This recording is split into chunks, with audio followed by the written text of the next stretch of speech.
Kaum muslimin yang kami muliakan, tanda besar kiamat yang ke-8, 9, 10 ini hanya orang-orang kafir saja akan menyaksikan.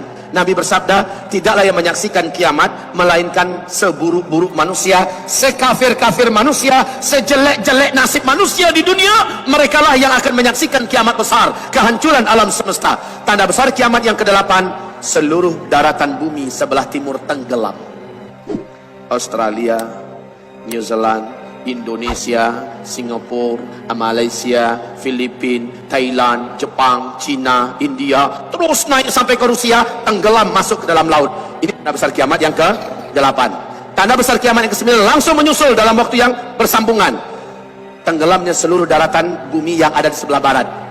Brazil, Suriname, Amerika Serikat, Eropa, seluruhnya tenggelam masuk ke dalam laut. Yang tersisa hanyalah satu ketul kepingan bumi di timur tengah, yang terbelah dua. Ini Jazirah Arab dan ini Syam. Tanda besar kiamat yang ke-10 kata Rasulullah di Jazirah Arab, kata Rasulullah, tanda besar kiamat yang ke-10, dari dalam perut bumi Yaman akan muncul api raksasa setinggi-tinggi gunung dan bukit. Panas sekali api itu. Rasulullah bersabda, manusia yang hidup di sini akan lari tunggang langgang menuju negeri Syam. Saat mereka berkumpul di negeri Syam, seluruhnya ada kumpul di sini, malaikat Israfil meniup sangkakala kiamat yang pertama. Terjadilah kiamat besar, kehancuran alam semesta. Untuk Bapak ketahui semua, Pak, di Yaman hari ini sudah ada sebuah informasi yang akurat, pasti. Di daratan Yaman sudah ditemukan area yang panas dan asap panas. Ketika didekati oleh pakar-pakar dan ahli bumi, ahli tanah mendekat ke sana, ternyata kawasan tersebut sudah ditemukan lubang-lubang dan retakan-retakan tanah. Dari sela-sela lubang itu, Pak, kelihatan ada gelombang tekanan api yang sangat padat di dalam tanah. Dilihat kira-kira sekian puluh meter, sekian puluh meter, sekian ratus meter, sama, Pak. Di dalamnya ada gelombang tekanan api yang sangat padat. Sampai hari ini belum diketahui berapa sumber energi api yang ada di dalam itu. Allah isyaratnya sudah memberikan kepada kita sinyal-sinyal bahwa tanda besar kiamat yang ke-10 mungkin akan terjadi, sebab Allah telah mulai menyalakan di dalam perut bumi Yaman. Bara api ini sudah mulai dinyalakan oleh Allah sebagai isyarat yang tidak bisa dibantah. Subhanallah. Kaum muslimin yang kami muliakan, 5 tahun terakhir ini air laut telah naik secara signifikan, Pak, dari permukaan. Telah terus naik. Bumi kita mengalami penyungsangan sekarang. Kutub utara, kutub selatan. Tahun demi tahun kutub ini mulai bergerak. 2014 kutub ini telah bergerak meninggalkan tempatnya sejauh 670 km. 2015 lebih jauh lagi. Makin lama bumi ini makin terus berputar. Otomatis Arab mulai diajak untuk menggantikan posisi kutub utara.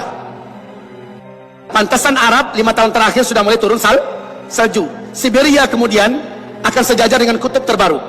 Lalu kutub yang lama, yang di sini ada gunung es, sini ada gunung es, karena mereka semakin mendekati daerah yang tersering terkena matahari, ini juga meleleh airnya. Maka kaum muslimin wajar kalau laut terus naik. Sekarang terus naik. Di mana-mana sangat mudah terjadi banjir. Rasulullah bersabda sallallahu alaihi wasallam, fi hadhil ummah, lihat yang sudah punya kitab ini halaman 293, Rasul bersabda, fi hadhil ummah khasfun wa maskhun wa qadhfun. Pada umat ini nanti akan terjadi banyak penenggelaman negeri-negeri, kota-kota banyak tenggelam. Wa maskhun, akan banyak terjadi perubahan bentuk. Saya sudah jelaskan tadi dampak ilmiahnya kenapa orang-orang menjadi berubah jelek, khususnya orang kafir. Kaum muslimin yang kami muliakan, dan terjadilah hujan meteor. Para sahabat bertanya, ya Rasulullah, kapankah yang 3 ini terjadi? Hujan meteor. Awas, bumi kita ada di tengah-tengah arus sungai meteor sekarang. Bumi kita ada di tengah-tengah arus sungai meteor sekarang. Terjadi hujan meteor. Sahabat bertanya, wahai Rasulullah, kapankah itu akan terjadi? Hujan meteor, perubahan bentuk, tenggelamnya banyak negeri-negeri dan kota-kota. Kapankah itu terjadi ya Rasulullah? Jawaban Nabi adalah, idza zaharatil qainat, 1, wal ma'azif, 2, wa syuribatil khumur. Apabila penyanyi-penyanyi wanita dari kalangan umatku sudah bermunculan di mana-mana. Sudah apa belum? Yang kedua kata Nabi, wal ma'azif, apabila musik, alat-alat musik sudah menyebar di tengah umatku di mana-mana, umatku menghalalkan musik, umatku menyukai musik. Sudah apa belum? Wa syuribatil khumur, apabila umatku sudah menyebar khamar, mudah didapat di mana-mana, mudah dijangkau di mana-mana. Benda-benda memabukkan, khamar menyebar di mana-mana.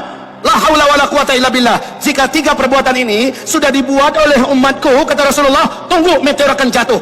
Akibatnya banyak negeri-negeri yang tenggelam. Kaum muslimin, ketika saya menyampaikan ini kepada Bapak Ibu semua, persis seperti para sahabat. Para sahabat Nabi, ketika Nabi menguraikan tentang kita di akhir zaman, dampak yang terjadi kepada para sahabat dahsyat, Pak. Semangat hidup yang berlipat-lipat, semangat memanfaatkan umur yang berlapis-lapis, semangat yang dahsyat. Mereka tidak ingin membuang-buang waktu sedikit pun. Mereka ingin memanfaatkan setiap hari demi hari sebaik-baiknya. Kenapa? Kiamat sudah dekat. Apa yang harus saya persiapkan? Amalan saya sejauh mana? Iman saya hari ini bagaimana? Bagaimana baca Quran saya? Bagaimana tahajud saya? Bagaimana sedekah saya? Bagaimana di perjuangan saya untuk agama ini? Akhirnya para sahabat full memikirkan agama. Mereka cari dunia untuk agama. Mereka gali dunia untuk agama. Mereka fikirkan bagaimana amal mereka lebih hebat, mereka lebih jujur, mereka lebih amanah, mereka lebih berakhlak, mana yang lebih tinggi di antara mereka, saling berlomba-lomba menjadi manusia terbaik setelah mereka mendengarkan bahwa mereka hidup di akhir zaman dari Rasul. Masalahnya, ketika Nabi menjelaskan ini kepada mereka, kepada sahabat-sahabat, sahabat itu langsung percaya, langsung yakin. Padahal tanda-tanda yang diceritakan Nabi belum nampak seluruhnya pada mereka. Adanya malah pada kita. Siapa yang lebih berhak untuk seperti sahabat semangatnya? Mereka atau kita yang seharusnya? Kita, karena kita yang menyaksikan semua. Sungai Efrat mengering saat kita hidup. Salju turun di Arab saat kita hidup. Bukan saat sahabat, tapi sahabat, Masya Allah, mereka benar-benar full memperjuangkan agama. Hidup mereka adalah untuk Allah. Inna salati wa nusuki wa mahyaya wa mamati lillahi rabbil alamin. Energi ini yang muncul pada para sahabat setelah mereka mendengarkan uraian akhir zaman dari Rasulullah. Sekarang energi yang sama yang harusnya Bapak warisi, semangat untuk hidup, bukan mengambil kesimpulan yang salah. Baik kaum muslimin yang kami muliakan, harusnya sekali lagi yang muncul adalah pas kata Nabi, kalaupun besok kiamat terjadi, di tangan kalian hari ini ada 1 butir biji kurma yang dapat kalian tanam hari ini. Tanam, kata Rasulullah. Padahal Bapak Ibu tahu, kurma itu kalau ditanam sekarang 3, 4, 5 tahun yang akan datang baru mulai berbuah. Padahal kata Nabi besok udah mau kiamat, masih ada biji kurma yang dapat kamu tanam hari ini. Tanam hari ini. Ini bukan sebuah tamsilan kosong, Pak. Maknanya apa? Sedekat apapun kiamat, apa hal yang bisa kamu buat hari ini dari hal yang bermanfaat, buat. Karena inilah yang paling positif yang bisa dilakukan sekarang. Masalah kiamat terjadi atau tidak, inilah prestasiku.